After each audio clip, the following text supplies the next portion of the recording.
Alright guys, welcome back to the channel. Nothing has changed. I just turned my check engine light off again. So, family and I piled into the truck, went into town. Truck drives alright. I mean, it has its hiccups, it's up and down, but what's really concerning to me is, as you guys know, my wife is pregnant. So the last thing a pregnant woman needs to have is miserable in a vehicle for a long, extended period of time. Now, what I mean by that is, you guys can see I've got the AC going, max AC. Well, the air wasn't working that great. I mean, my son's face turned red like that hat up there. That's not good, you know, even with the AC going. So, I know it could read better, but I put a can of Freon in here. 56.8. I mean, as you guys know, I had the same issue with my 7.3 a while back, and I think I got it to where now on regular AC it reads like 47. And then when you put it on max AC, it gets down into the high 30s, so like 37, 38, somewhere in that range. I worked on a guy's car a couple months back. I put his max AC, I think I had dropped it all the way down to like 32, if I remember right. It was 32, 33 max AC, and it was the warm season. The guy got in there, and he's like, man, this is amazing. I said, yeah, well, I could also make it colder than that if you want. He said, no, I'm fine with it like this. It's about to freeze me out. I'm not an AC, like I'm not a certified AC repairman, but AC systems are so simple on vehicles. I mean, they're easy to deal with. All you're looking at is the ambient temperature. So whatever the temperature is outside, you can either, you know, look at your weather app and go by that, or you can get you one of these and just start hitting different things outside.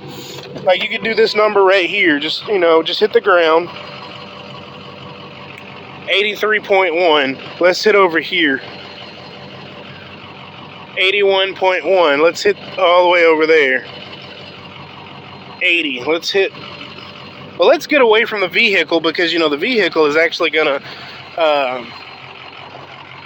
produce its own heat.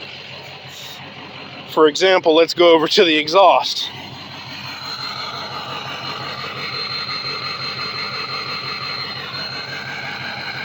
Yeah, so let's get away from the vehicle.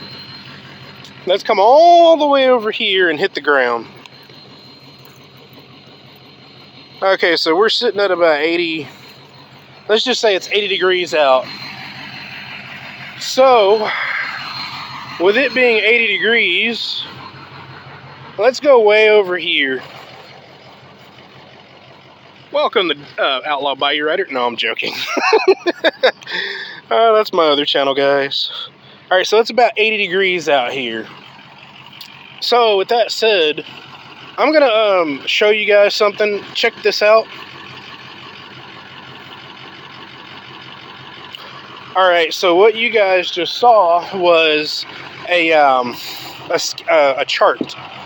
So you go based off of that chart what the temperature, the ambient temperature is outside, and what your PSI is on your high and your low side.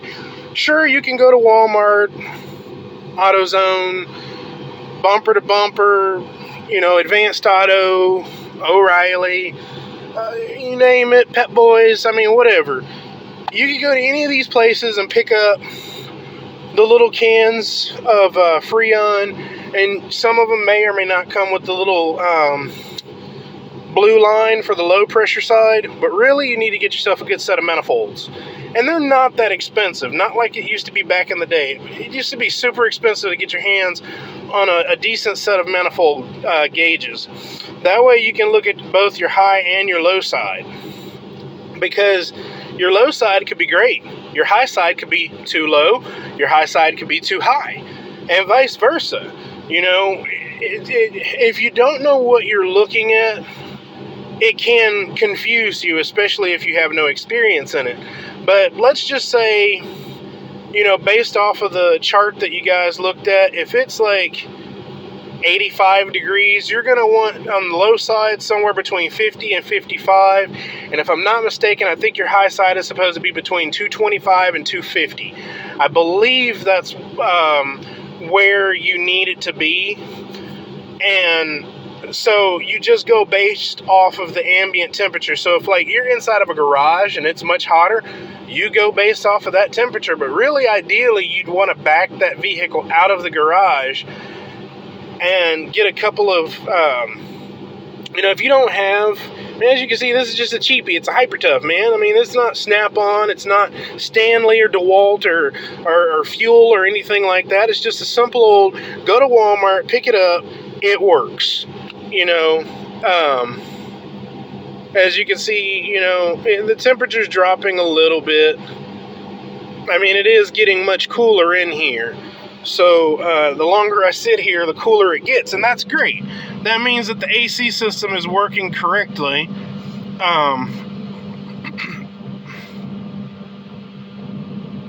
I don't know why it's... because my hand was going up. I went up like that.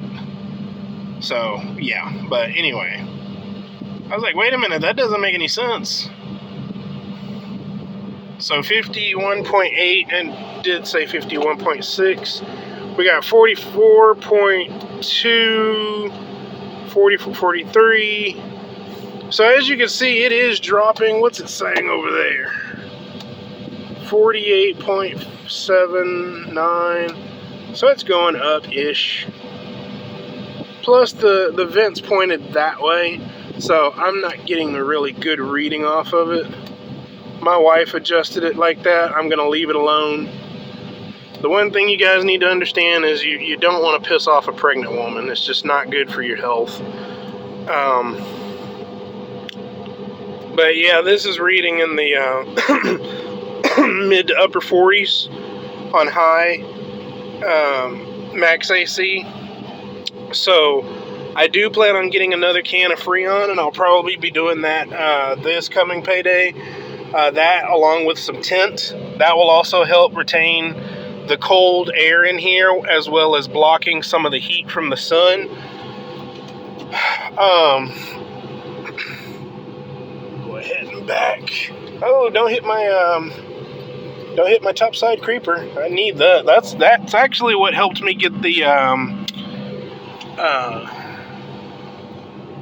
there's the old harness right there. If you look right there, I need to pick it up and put it with my scrap wire, because some of the wires in there are still good. I don't ever throw away wire.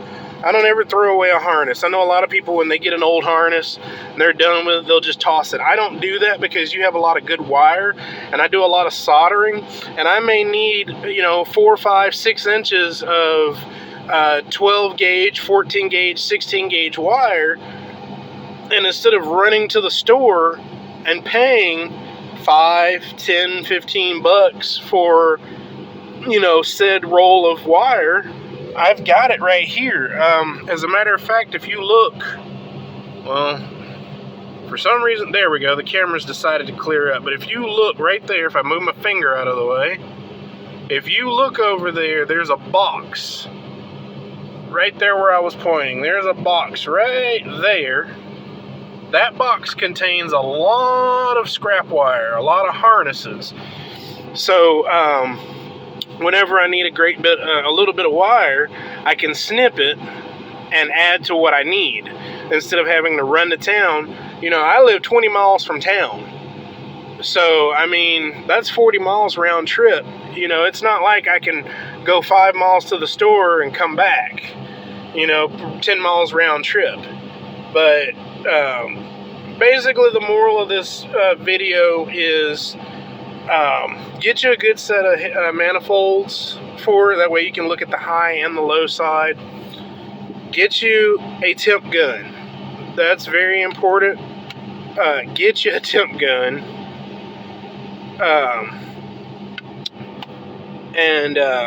Yeah, it's super simple. I mean, the AC system literally consists of, you've got your AC compressor, you got your AC condenser that sits up there with your radiator, you have your accumulator. That's usually what you put your Freon in. It's like a little bottle.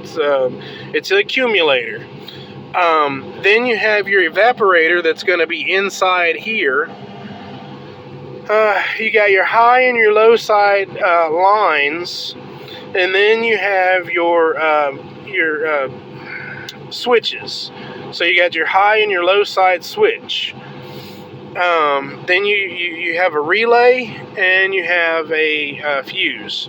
Now it varies among, like, whether you have a relay and or a fuse. That's going to vary across the different automobile makers. So, and it really depends on the model as well.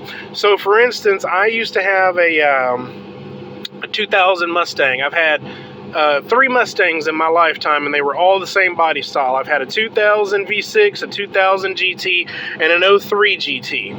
So, and all of them were manual. So I had a real Mustang. Anyway, so there is on the driver's or passenger side, fender side, there is a CCM or CCRM, constant control relay module.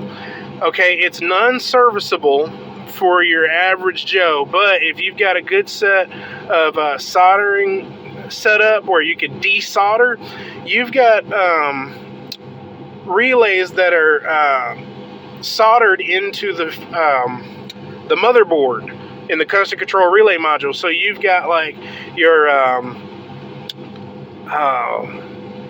fan, your cooling fan. There's your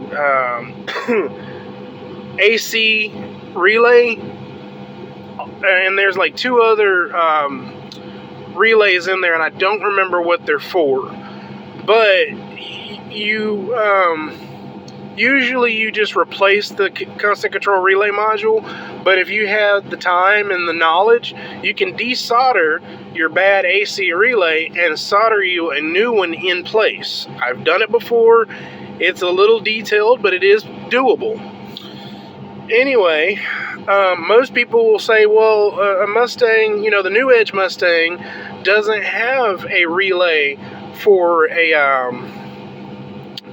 the AC compressor. Yes, it does. But I can also tell you this: you actually don't need to try and jump the relay. You don't need to do all of that. Right there where you plug into the compressor, that's just positive and negative. Get you an old wiring harness relay. My mind is working faster than my mouth. Sorry. Get you an old harness for your AC compressor. That way you can hook it up to positive and negative, you know, like a little battery or something. If you do that, you can jump your compressor to get it to come on. Whereas like the F-150s, they have a relay. It's under the hood. In the battery junction box, the BJB, you got BJB and CJB. CJB, central junction box, is usually going to be inside. So like behind this panel here is a CJB. So central junction box, and then under the hood is going to be your battery junction box. So in the F-150s, ranging from years 97 to 03, there is a relay under the hood that you can jump that relay, and it'll engage your AC compressor, and you can put Freon in it. So it really just varies on makes as well as models. But anyway, I'm going to go ahead and get off of here. If you need any more information that, you know, pertains to this or anything else, just shoot me a a comment and let me know what you need. But I mean, as you can see, it's also cooling off in this area where I'm sitting because I'm not in direct path of the sun. So I'm behind these trees, plus the clouds have come up, so there's also that. But I mean, as you can see, it's still nice and cool. But yeah, that's about it. Thanks for watching. More updates to come. Later, Gators.